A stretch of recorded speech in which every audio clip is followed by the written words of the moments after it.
আসসালামু আলাইকুম।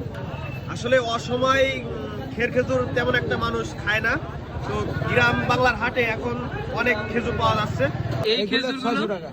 এই খেজুরের নাম কি? কামরাঙ্গা মরিয়াম, কামরাঙ্গা মরিয়ম 600 টাকা কিলো, সুপ্রিম 500 টাকা। এবং এখানে প্রত্যেকটা কোনটা কেমন রেট ভাই? এগুলো 400 টাকা। এটা মাশরুম 400 টাকা মাশরুম, এটাও মাশরুম। আর এটা হচ্ছে আপনার জিহাদি, এগুলো হচ্ছে জিয়াদি খেজুর। এগুলোর দাম কেমন ভাই? 300 টাকা। এগুলো মাত্র 300 টাকা কিলো। এগুলো বস্তার খেজুর 250 টাকা। এগুলো হচ্ছে সস্তার খেজুর 250 টাকা কিলো। নিতে হলে চলে আসবেন প্রত্যেক শনিবার এবং বুধবার হিজলগাড়ি বাজার। আপনারা প্রতারিত হবেন না ভুলভাল খেজুর কিনে। ধন্যবাদ।